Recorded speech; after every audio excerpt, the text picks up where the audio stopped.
Assalamualaikum warahmatullahi wabarakatuh.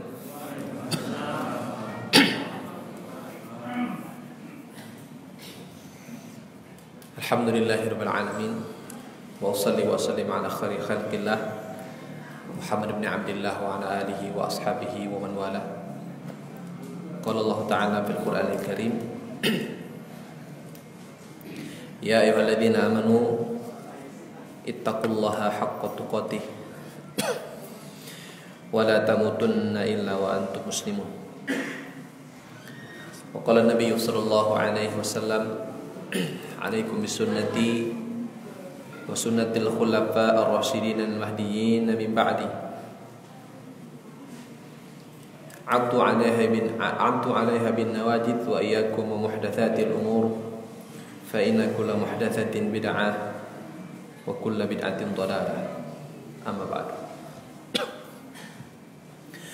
Alhamdulillah, syukur kepada Allah Subhanahu wa taala. Salawat dan salam untuk Nabi kita Rasulullah Muhammad sallallahu alaihi wasallam serta keluarga dan para sahabat beliau. Bapak Ibu rahimakumullah, pada malam hari ini kajian tauhid kita kembali kita lanjutkan. Pada malam hari ini kita masuk pada pembahasan bab ma jaa fi sihir.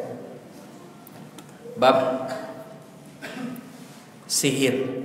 Ya, kita akan membahas hal-hal yang berkaitan dengan sihir. Dan kita perlu ketahui bahwa sihir ini adalah sesuatu yang tidak nampak tapi nyata. Dan sihir itu benar-benar ada.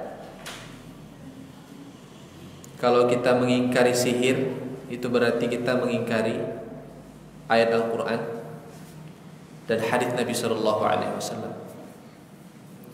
Karena dalam Al-Quran surat Al-Baqarah ayat 102, di situ Allah Subhanahu Wa Taala bercerita tentang sihir dan bahaya dari sihir itu apa.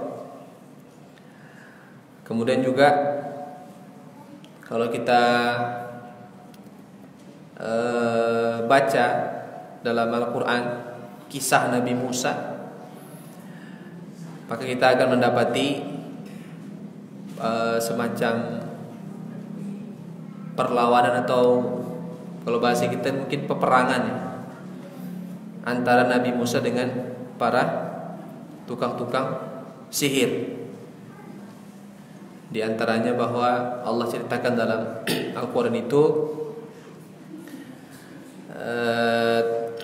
ketika tukang-tukang sihir itu melemparkan tali, dan tukang sihir itu mereka menyihir mata manusia. Ketika manusia melihat tali tersebut, seolah-olah tali itu berubah menjadi ular. Dan tali itu tidak berubah menjadi ular, talinya tetap tali. Tapi apa yang disihir? Yang disihir adalah mata orang yang melihatnya. Maka Allah Subhanahu wa taala berkata, saharu a'yunan nas, mereka menyihir mata para manusia. Nah, jadi orang melihat tali itu berubah menjadi ular, padahal dia tidak berubah sama sekali. Akan tetapi mata yang memandangnya itulah yang disihir oleh para tukang-tukang sihir, tentunya dengan menggunakan bantuan jin.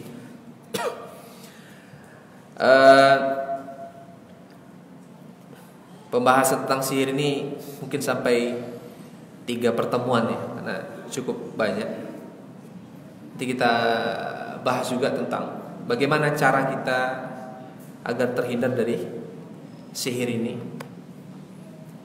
Termasuk juga nanti ada pembahasan kalau sudah orang tersihir, kena sihir. Kalau bahasa kita ini sihir nih Pak, santet, guna-guna, pelet juga.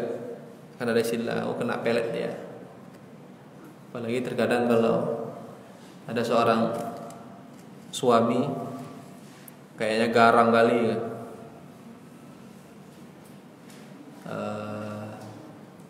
Di hadapan orang kayak berwibawa gitu.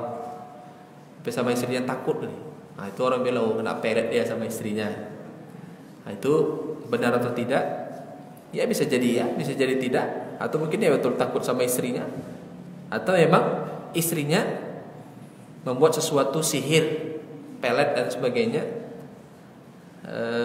untuk menarik cinta dari suaminya.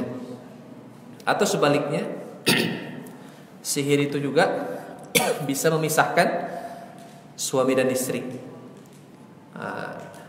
Kalau itu sudah orang terkena sihir atau santet ini, apa yang harus dilakukan untuk menghilangkannya? Nah itu nanti insya Allah juga kita akan bahas. Maka cukup panjang pembahasan tentang sihir ini. Nah untuk awalan kita ingin tahu bahwa sihir itu ada dua macam. Ya, sihir itu ada dua macam. Yang pertama namanya sihir khayali, sihir yang sifatnya hayalan. Kenapa disebut dengan istilah hayalan? Tadi sudah kita singgung. Kalau zaman sekarang ini ada orang yang katanya menggandakan uang, dan orang ramai nggak betul yang keluar dari kantongnya uang nggak berhenti, nggak habis, kan gitu ya. Nah, itu nggak ada yang digandakan sama dia. Bisa jadi itu kertas atau kosong, tapi mata orang yang melihat itu disihir oleh jin, ya melalui tukang sihir dari itu, dukun-dukun tadi. Nah, maka dihayalkan sesuatu yang sesuatu yang tidak nyata seolah-olah nyata, sesuatu yang tidak nampak seolah-olah nampak, sesuatu yang ada seolah-olah tidak ada seolah-olah ada. Seperti yang Allah kisahkan, nanti Bapak bisa buka surat Al-A'raf ayat 116. Itu ya, surat Al-A'raf ayat 116, cerita tentang Nabi Musa dan para penyihir-penyihir itu. Nah, itu ada bahasa seperti yang saya bacakan tadi, saharu a'yunan nas wastarhabuhum. Jadi mereka itu para tukang sihir menyihir wajah-wajah mata para manusia yang hadir. Kan dikumpulkan itu ya, tukang sihir sama Fir'aun, kemudian Nabi Musa sendiri, kemudian di situ semua manusia dikumpulkan oleh Fir'aun. Ketika dilemparkan itu semua sihir-sihir, tali-tali dilemparkan oleh tukang sihir, semua berubah menjadi ular. Sekali lagi bukan berubah menjadi ular, tapi orang yang melihatnya berubah menjadi ular. Sampai Nabi Musa pun matanya kena sihir juga sama tukang-tukang sihir tadi. Karena di situ Nabi Musa, kalau bahasa Medan ini Pak, ciut dia. Ciut apa artinya itu? Takut. Udah pasrah pasti akan kalah dengan sihir-sihir yang dibuat oleh para tukang sihir yang dibayar oleh Fir'aun. Tapi pesan Allah SWT pada ayat itu adalah bahwa innaka la takhaf innaka antal a'la. Jangan takut kamu Musa, kamu pasti menang hari ini. Maka apa perintah Allah? Lemparkan tongkatmu. Maka ketika tongkat Nabi Musa dilemparkan, maka tongkatnya betul-betul berubah menjadi ular, bukan dihayalkan, tapi betul-betul tongkatnya Nabi Musa ini berubah menjadi ular. Kemudian talqafu ma ya'tikun, dan semua tali-tali yang seolah-olah tadi ular itu dimakan satu-satu oleh tongkatnya Nabi Musa yang berubah menjadi ular. Itulah yang disebut dengan sihir hayalan, sihir khayal. Sama seperti kayak sulap-sulap itu Pak. Ya, sulap. Sulap itu pun juga ada dua macam. Yang pertama adalah sulap yang memang menggunakan khayalan-khayalan dari jin melalui sihir ini, seperti misalnya orang bisa menghilang, atau dari topi keluar burung merpati atau dan sebagainya yang kosong, tiba-tiba nanti ada keluar sesuatu yang benda-benda apa saja. Nah, itu nggak ada, semuanya kosong, tapi mata yang melihat itu dikhayalkan ya. Sampai kalaupun dia divideokan ini pun iya juga. Ya, kalau divideokan juga tetap masuk dia. Semuanya kena sihir. Tapi yang kedua, sulap itu banyak tipuan, trik saja. Kalau ini tidak tidak masuk dalam kategori sihir, tapi sesuatu yang sifatnya membohongi orang, walaupun sifatnya untuk hiburan. Tapi Nabi SAW pernah berkata, celakalah orang-orang yang membuat orang tertawa tapi dengan sesuatu yang bohong. Jadi wailun lilladzi yuhadditsu yakdzibu liyudhikan nas. Celakalah orang-orang yang berdusta tujuannya untuk membuat orang tertawa. Wailun lahu, wailun lahu. Celakalah dia dan celakalah dia. Itu kata Nabi SAW.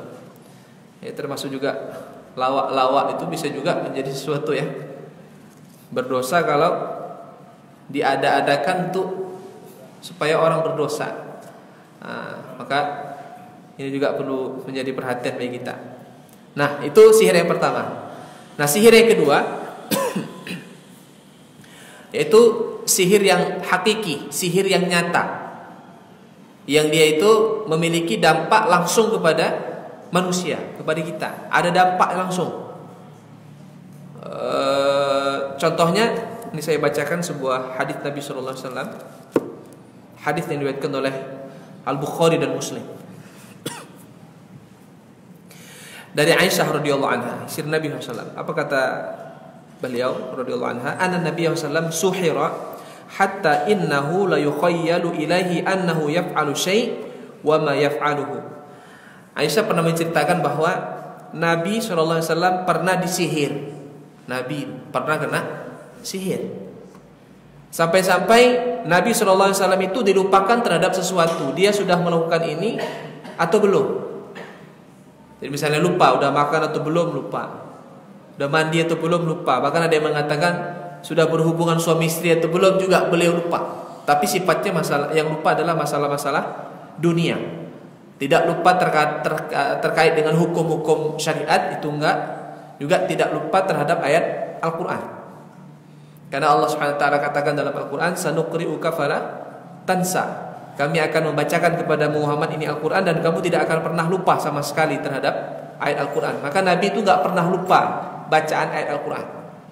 Kayak kita nih kan, ayat yang kita hafal sebentar, malam kita hafal, terus kita tidur lagi sebentar, begitu bangun blank, gak ada lagi ayatnya. Atau tadi pagi setelah subuh dihafal, nanti malam dibaca lagi, udah nggak bisa lagi, lupa. Atau sudah lama dihafal, kemudian nggak diulang, maka juga lupa. Berbeda dengan Nabi.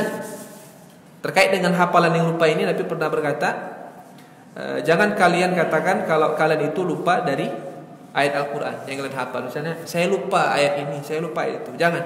Tapi katakanlah bahwasanya setan telah melupakan saya dari Al-Quran. Karena segala sesuatu yang membuat kita lupa, itu yang buat adalah setan. Dalam surah Al-Kahfi Allah katakan, wa ma ansanihu illa syaitanu an adkurah. Tidak ada yang membuat aku lupa kecuali setan yang melalaikanku dari sesuatu yang kulupakan tersebut. Nah, kembali kepada hadis Aisyah, beliau mengatakan bahwa Nabi SAW disihir sampai-sampai beliau dilupakan terhadap sesuatu yang sudah beliau lakukan atau yang belum beliau lakukan. Jadi semacam orang kebingungan lah, udah atau belum, nggak jelas melakukan sesuatu sudah atau belum. Wa annahu qala laha dzata yaumin.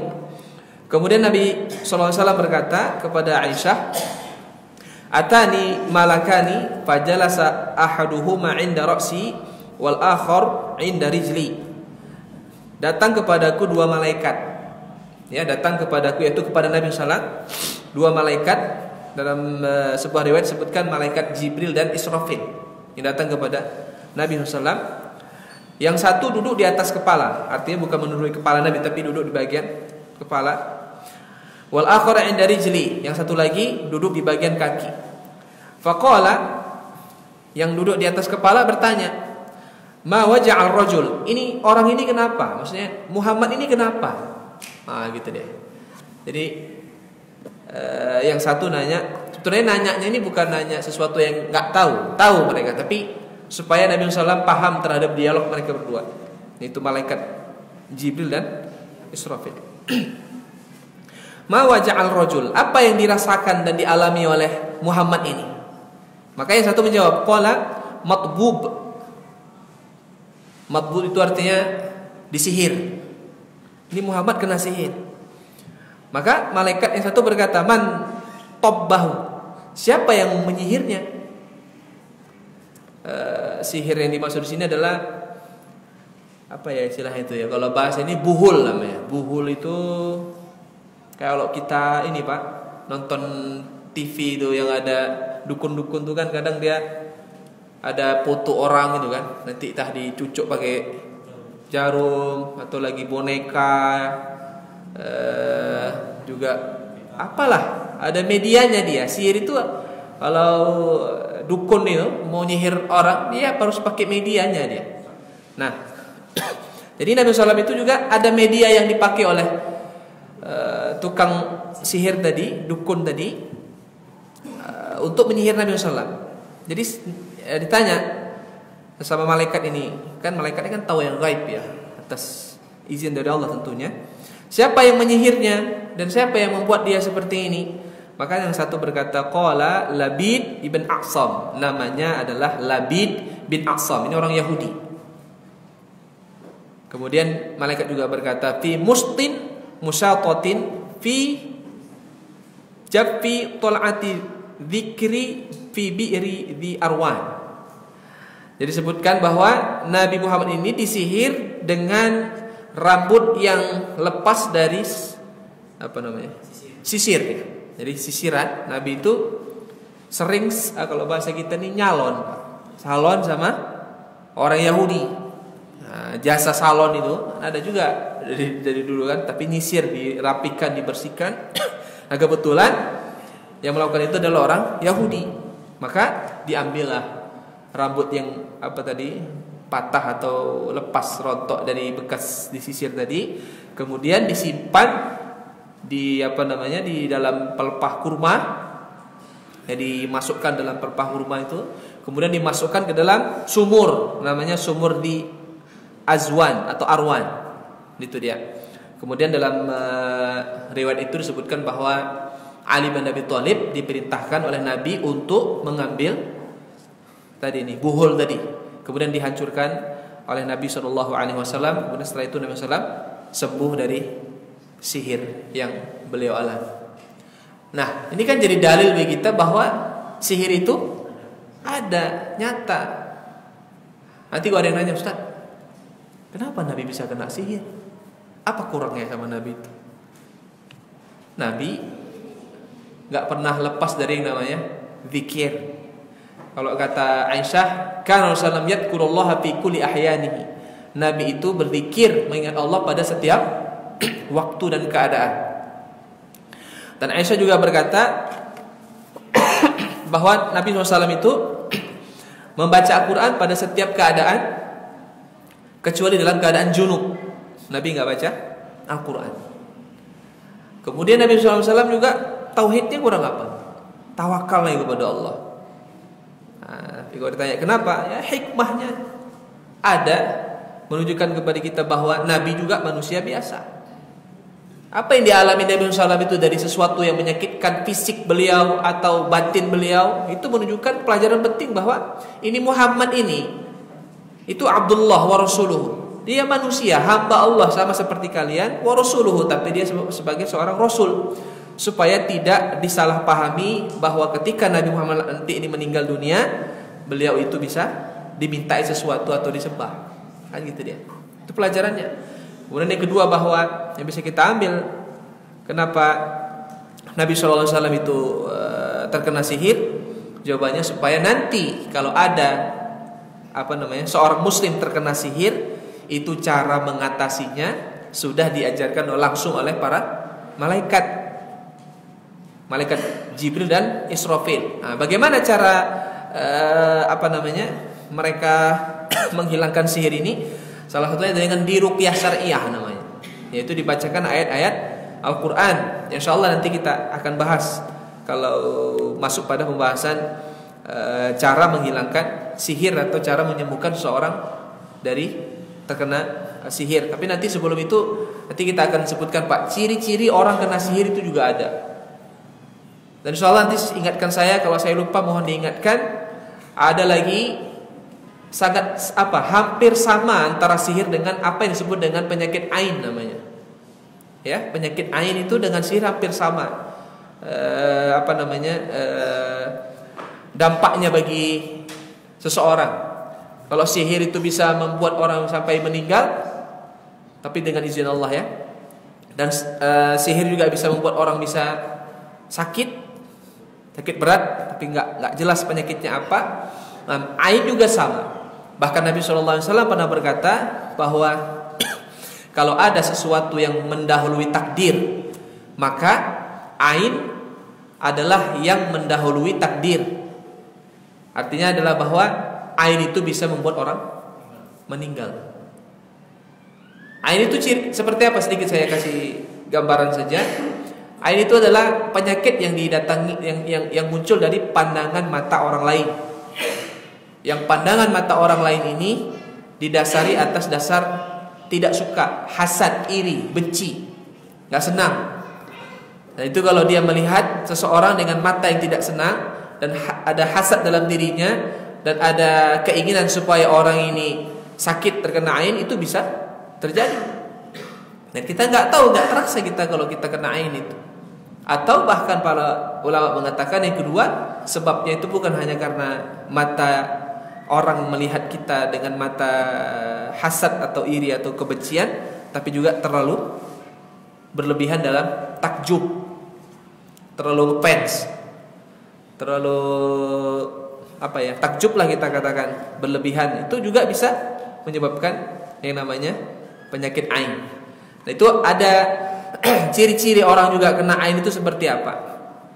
Nah itu menunjukkan bahwasanya sihir itu sangat berdampak bagi diri kita.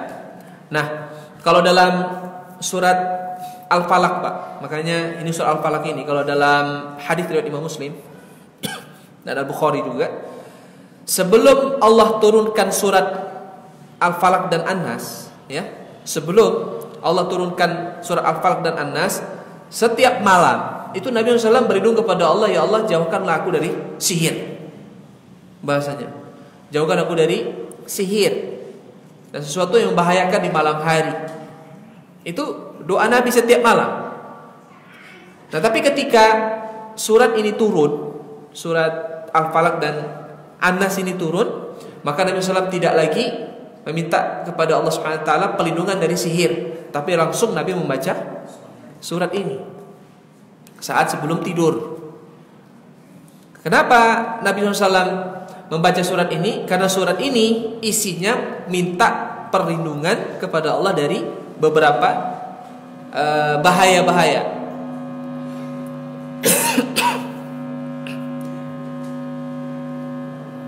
Yang pertama itu dari bahaya, kalau kita urutkan dulu ya. Qul a'udzu birabbil falaq min syarri ma khalaq. Bahaya yang pertama adalah kita minta perlindungan kepada Allah dari syarri ma khalaq. Syarrun itu artinya semua kejahatan yang Allah ciptakan. Dan semua kejahatan itu kan yang Allah yang ciptakan dan Allah yang buat. Dari mulai kejahatan hewan buas, kemudian mungkin orang jahat, pencurian, perampokan, kalau kita ini begal, pembunuhan segala macam, itu kan Allah yang ciptakan semuanya. Hanya saja itu semua kan Allah ciptakan bukan untuk dilakukan, tapi sebagai ujian, fitnah bagi manusia. Allah ciptakan ada yang namanya membunuh, dan Allah kan gak mau ada orang membunuh. Tapi kenapa Allah ciptakan pembunuhan ini? Jawabannya sebagai liyabluwakum ayyukum ahsanu amala. Begitu juga contohnya misalnya Allah ciptakan sihir ini. Nanti kita bahas ya Pak, surat Al-Baqarah 102 itu nanti kita bahas ini. Allah ciptakan sihir. Sementara hukum mempelajari sihir adalah syirik, walaupun kita belum sampai kepada hukumnya, ya, masih pengenalan dulu. Tapi kenapa Allah ciptakan sihir? Dan itu adalah kesyirikan. Jawabannya sederhana, liyabluwakum ayyukum ahsanu amala. Allah ingin menguji kalian, siapa di antara kalian yang paling baik amalannya. Artinya ini sihir, hukumnya syirik. Walaupun ada manfaatnya. Kalau saya tanya, sihir itu ada nggak manfaatnya? Ada. Terutama bagi orang-orang yang menginginkan keburukan kepada orang lain, kan ada manfaatnya. Jangankan sihir, mabuk aja ada manfaatnya. Khamar, wa ithmuhuma akbaru min naf'ihima. Allah katakan demikian dalam Al-Quran. Dosanya lebih besar daripada manfaatnya. Jadi mudaratnya lebih besar daripada manfaatnya. Kemudian kita berlindung dari apa? Min syarri ma khalaq wa min syarri ghasiqin idza waqab. Ya Allah, aku berlindung kepadamu dari ghasiq. Ghasiq itu cahaya gelap yang muncul dari barat sana. Jadi kalau maghrib gini, kalau gini udah nggak ada ini. Tadi baru awal-awal azan maghrib. Kalau kita lihat ke ufuk barat, kita akan melihat di ufuk itu, di langit ujung itu yang kita lihat itu cahaya merah dia. Itu kalau sudah hilang cahaya merah itu, itulah namanya ghasiq namanya. Itu cahaya hilang, masuklah gelap. Dunia ini sudah gelap, betul-betul gelap. Tidak ada cahaya lagi yang menyinari bumi ini di malam hari. Itu namanya ghasiq. Kenapa Allah mengajarkan kita untuk berlindung kepada Allah dari kejahatan malam apabila malam itu telah sempurna gelapnya? Jawabannya karena malam itu adalah awal dari segala macam bentuk kejahatan. Makanya Nabi SAW pernah berpesan kepada kita, kalau masuk waktu maghrib, yaitu terbenam matahari, berarti sudah masuk malam dia. Maka Nabi SAW berkata, fa'aghliqul bab, tutup pintu kalian semua. Pintu rumah itu tutup. Maghrib itu tutup pintu. Ya, ada tamu nggak ada tamu, ada aman nggak aman, tutup pintu.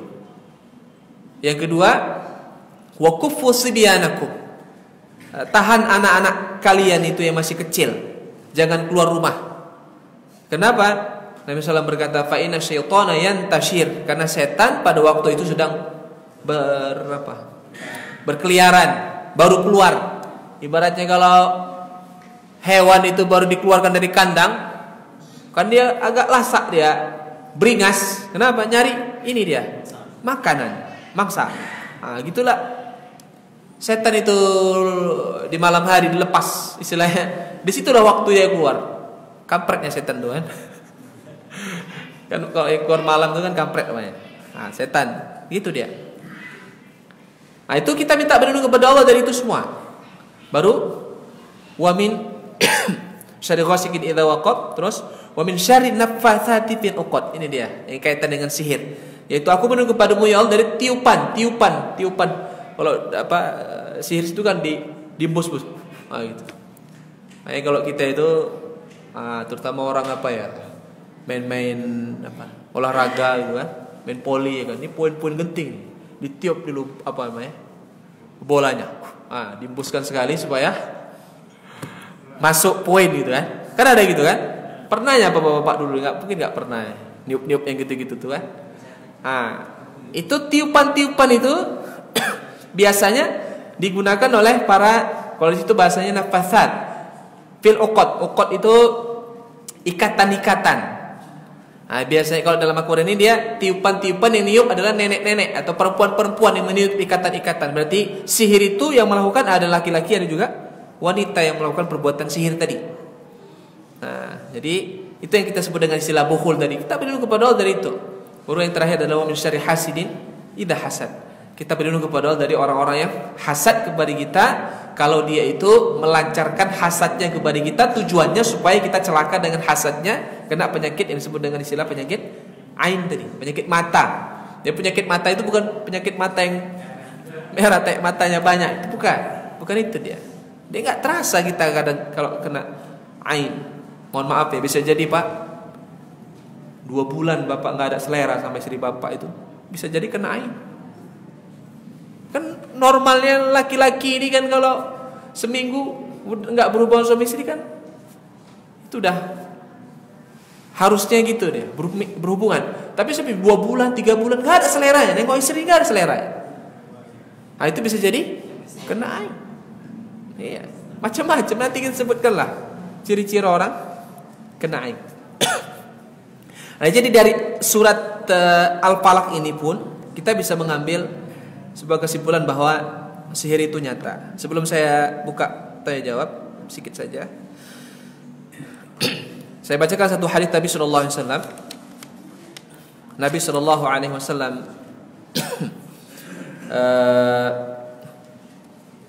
menyebutkan di sini, ijtanibu asba'al mubiqat. Jauhilah 7 dosa besar. Dan Nabi SAW menyebutkan yang pertama adalah asyirku billah, syirik kepada Allah. Yang kedua sihir. Nah, jadi sihir ini termasuk dari dosa besar. Dan sahabat Nabi SAW, para sahabat itu sepakat bahwasanya kalau ada orang tukang sihir dukun-dukun ya, terutama tukang sihir. Nah, ini salah satunya adalah dari Jundub, sahabat Nabi SAW. Dia berkata bahwa ini hadis ini sampai kepada Nabi SAW. Haddus sahir darbatun bisayf. Hukuman orang yang melakukan perbuatan sihir ini adalah dipukul lehernya dengan pedang. Maksudnya dibunuh. Ya, kalau syariat Islamnya, seandainya negara kita ini tegak syariat Islam, atau kapan nanti syariat Islam lebih tegak di muka bumi ini, nanti mungkin pada masa Imam Mahdi dan Nabi Isa, maka kalau ada tukang-tukang sihir ini yang menyihir-nyihir orang ketahuan, maka nanti mereka ini akan dipenggal kepala. Dan ini merupakan hukuman berat, bahwasanya sihir ini merupakan salah satu dari dosa yang sangat besar sekali. Maka Nabi SAW mengatakan, man tasahhara laisa minna man tasahhara au tusuhhira. Bukan dari umatku orang yang menyihir orang lain, atau dia minta orang lain untuk menyihir orang yang dia inginkan. Jadi dukun itu bukan dianggap umat Nabi. Ya. Kemudian orang yang datang ke dukun minta supaya dukun itu mencelakai orang dengan sihirnya, itu juga bukan dianggap dari umat Nabi sallallahu alaihi wasallam. Dan Nabi sallallahu mengatakan, man tasahhara faqad asyraka. Siapa yang berbuat sihir, maka dia telah berbuat syirik kepada Allah Subhanahu wa taala. Wallahu a'lam. Waktu kita terbatas. Ada pertanyaan Bapak? Nah, ini masih kulitnya ya Pak, tentang sihir nanti kita bahas lebih dalam lagi tentang sihir. Salam.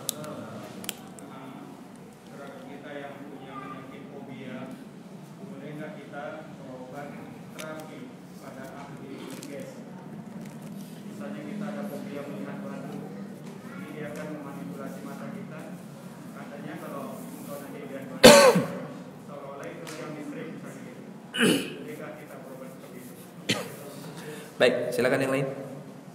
Tetampun dulu Pak. Itu ada yang lain pertanyaan? Gak ada? Baik.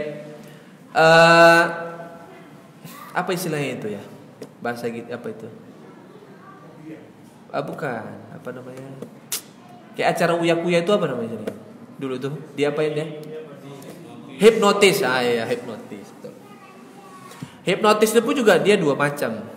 Sama seperti sihir tadi atau sulap tadi. Kalau hipnotis dia memang menggunakan jin, maka itu syirik, kita minta bantuan. Tapi kalau hipnotis itu memang dia menggunakan apa namanya, metode bahasa kita ini saraf bawah sadar kita. Istilahnya memang kan ada dengan apa namanya, saya pernah mengikuti beberapa training gitu kan. Nah, nanti kita dibawa dengan cerita-cerita dia, terus tiba-tiba dia bilang tidurlah sekarang, tidur kita betul. Bahkan terkadang kita diminta untuk masing-masing tangannya gini gitu kan. Ada cerita, kita terbayang ceritanya. Kemudian disugesti sugesti bahwasanya nanti tangan kita ini nggak akan lepas ini. Coba dibuka sekarang, betul nggak bisa lepas. Nah, itu dia. Itu bukan sihir, tapi tadi dia dengan alur-alur cerita yang dibawakan melalui pikiran-pikiran kita itu berpengaruh pada diri kita sendiri. Sama seperti itu, maka itu masih boleh kalau tidak menggunakan jasa jin. Maka kadang kita nggak tahu dia pakai jasa jin atau tidak. Itu ya. Allah alam. Ada lagi yang lain?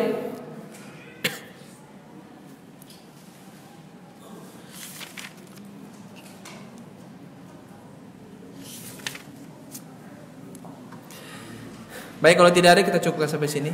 Kira sudah masuk waktu Isya. Demikian, mudah-mudahan bisa bermanfaat bagi kita. Nanti insyaallah pada pertemuan mendatang kita akan jelaskan beberapa ciri-ciri orang terkena sihir, dan kita bahas dulu nanti surat Al-Baqarah ayat 102 untuk sebagai mukadimah bisa dibaca tadi nanti di rumah. Surat Al-Baqarah ayat 102 cerita tentang malaikat Harut dan Marut. Karena ada beberapa penafsiran yang mengatakan bahwasanya Harut dan Marut ini, malaikat ini adalah malaikat yang dihukum oleh Allah, diusir dari langit, diturunkan ke bumi. Ada yang mengatakan demikian, tapi Allah alam itu tidak benar. Yang benar adalah memang mereka itu malaikat yang sengaja Allah turunkan ke bumi sebagai apa? Fitnah bagi manusia untuk mengajarkan yang namanya sihir. Kenapa Allah memerintahkan malaikat untuk mengajarkan sihir kepada manusia? Karena sebagian manusia, terutama orang Yahudi, mengatakan bahwa Nabi Sulaiman juga tukang sihir. Karena Nabi Sulaiman bisa menggerakkan apa dia? Awan. Kan sama dukun kan ada, menggerakkan awan juga kan? Dukun apa itu namanya? Pawang hujan. Jadi orang Yahudi bilang Nabi Sulaiman itu juga dukun, juga sihir, dia punya sihir. Sementara Allah ingin sampaikan dalam pesan ini bahwa yang dimiliki Sulaiman itu bukan sihir tapi mukjizat.